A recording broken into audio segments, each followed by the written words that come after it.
Welcome back. I'm the Intense MD, a double board certified intensivist, here to give you an inside look into the intensive care unit. Like I said at the beginning of the month, May is Mental Health Awareness Month, and I was going to cover some topics in my Friday videos relating to mental health and my career. But I just want to say before we get started, I'm not a mental health professional, I'm not a mental health provider, I am just somebody who exists in the world and has mental health. Today we're going to talk about burnout. So what is burnout? Burnout is physical and emotional exhaustion from a chronic stressor. So what are the signs of burnout? Usually if you're constantly feeling exhausted, you don't feel up to anything, sometimes you can't sleep, usually you're a lot more irritable and a lot more negative towards your job, your outlook on life. You become very cynical. Are healthcare workers the only ones to feel burnout? No.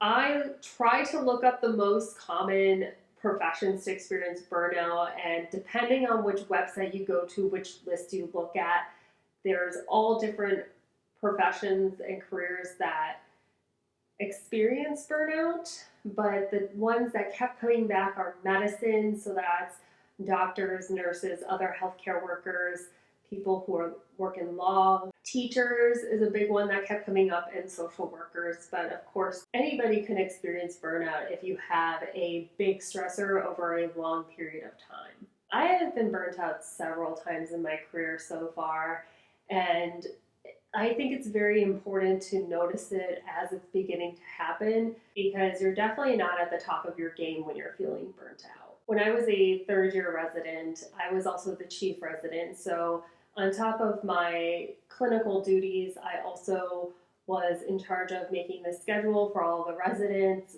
being chief on call. So if a resident had an issue, if they had to call out, I had to find coverage for them. That was my responsibility. These responsibilities were split among 5 chiefs, but there were, multiple responsibilities I had to. And of course, at the same time, I was trying to apply for fellowship. So I had a lot of different things going on. I was trying to finish up research projects, trying to finish up quality improvement projects.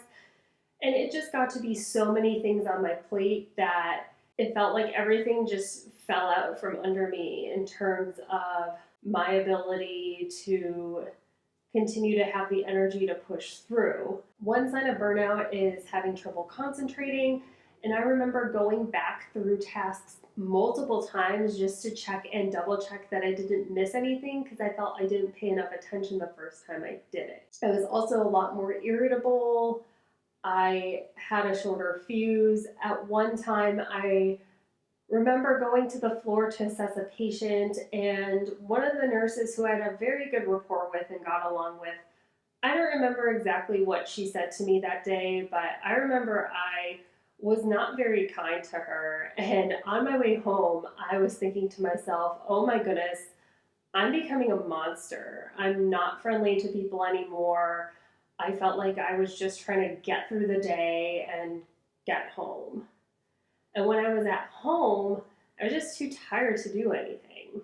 In fellowship, especially my second year of fellowship, I was extraordinarily burnt out. I had a lot of clinical duties, and my call schedule was extremely busy. My typical schedule for the month was doing a week of days, working 72-hour call over the weekend, and then switching to nights where I would be in the hospital from the late afternoon to the evening, and then taking call from home. So I'd be woken up several times at night by the residents to discuss cases, and I had to go back in for emergent procedures. Going through that schedule over several months was very difficult for me, and it was very exhausting.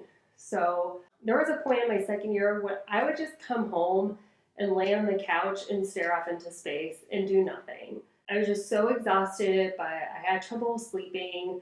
So it was this endless cycle of exhaustion and poor sleep, and just growing more and more irritated by, even the small things. This usually, I can tell when I'm burnt out is when, the smallest thing would bother me. And I mean like somebody parked too close to my car in the parking lot, or Starbucks got my drink order wrong. Like things that should not be upsetting would just like wreck my day, because I'm like, this is just one more thing that that's going wrong.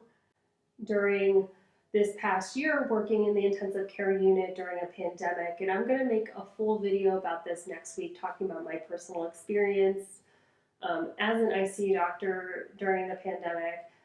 But a lot of healthcare workers are feeling burnt out after this past year because our patient volumes have been high. We have so many patients and not enough ICU beds. There's a point where you just feel very helpless and you're like, am I even doing anything that's benefiting anyone? Like, what's the point of this? What's the point of me coming to work every day? What's the point of me working as a doctor if I'm not even helping people? I've experienced burnout at least 3 separate times in my career, and every time it's been a little bit different, but I'm able to recognize it and step back and say, okay, I'm feeling burnt out.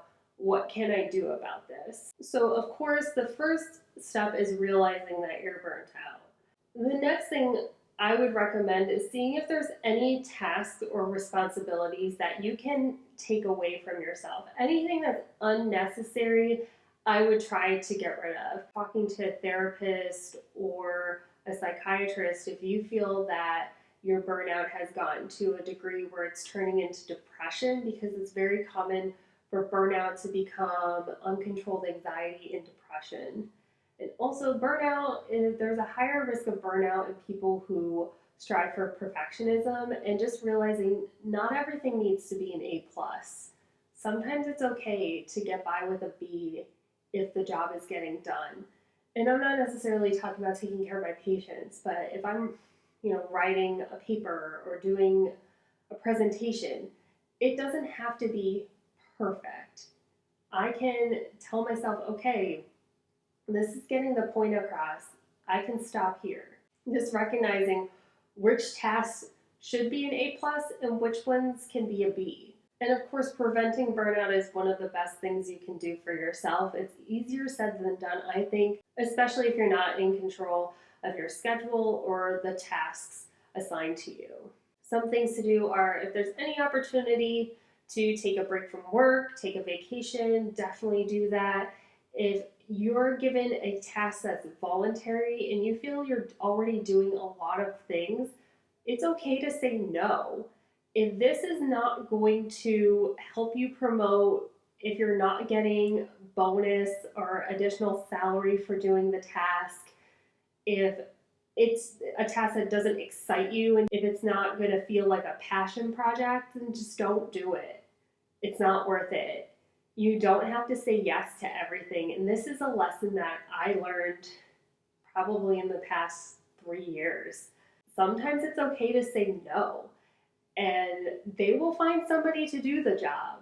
It doesn't have to be you.